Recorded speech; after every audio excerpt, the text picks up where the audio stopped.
আজকে একটু তাড়াহুড়ো করে রেডি হচ্ছিলাম, কেননা আজকে আমি যাব কলেজে। তো হ্যালো এভরিওয়ান, আমি প্রিয়া। আশা করছি তোমরা সবাই ভালো আছো, আর আমিও কিন্তু অনেক অনেক এই টাইমটাতে কিন্তু মা প্রত্যেকদিন দোকানে যাবার জন্য রেডি হয়, আর আমিও আজকে যেহেতু কলেজে যাব সেই কারণে কিন্তু আমাদের আয়নার সামনে পুরো ধাক্কাধাক্কি লেগে গেছে। মাও এদিকে রেডি হচ্ছিল, আমিও এদিকে রেডি হচ্ছিলাম।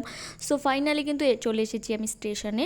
তো এখান থেকে আমি 12টার ট্রেন ধরবো, আর এখানে কিন্তু ঝুমার সঙ্গে দেখা হয়ে গেছিলো স্টেশনে। তো তোমরা কারা কারা ঝুমার ভিডিও দেখো অবশ্যই আমাকে কমেন্টে জানিও। ও যেহেতু কলেজে যাবে সেই কারণে কিন্তু দুজনে একসঙ্গেই যাচ্ছিলাম, আর রাস্তাতে কিন্তু অনেকটা গল্প করেছি দুজন, যেহেতু অনেকদিন পর ওর সঙ্গে আমার দেখা হয়েছে। কলেজে গিয়ে কিন্তু আমি কিছুক্ষণ লাইব্রেরি রুমে বসেছিলাম, আর আজকে কিন্তু আমি কলেজে ক্লাস করতে যাইনি, আমি গেছিলাম একটা কাজে, আর কাজটা কিন্তু আমার হয়নি। তারপর কিন্তু আমি এখানে যেহেতু কাজটা হয়নি, তারপর কিন্তু আমি বেরিয়ে গেছি কলেজ থেকে বাড়ি যাওয়ার জন্য। তো দেখতে পাচ্ছ আমাদের কলেজ, তো তোমাদেরকে একদিন ভালো করে দেখাবো আমাদের কলেজটা।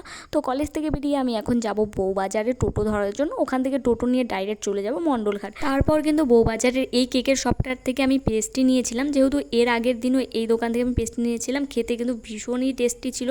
সেই কারণে এখান থেকে কিন্তু আমি নিয়েছিলাম দুটো পেস্ট্রি, যেটা প্যাক করে নিয়েছিলাম, বাড়িতে গিয়ে খেয়েছিলাম। তো যাই হোক, তারপর এখান থেকে বেরিয়ে টোটো ধরে সোজা চলে গেছি মণ্ডলঘাট। তো আজকের মতো টাটা। ভিডিওটা ভালো লাগে লাইক কমেন্ট শেয়ার।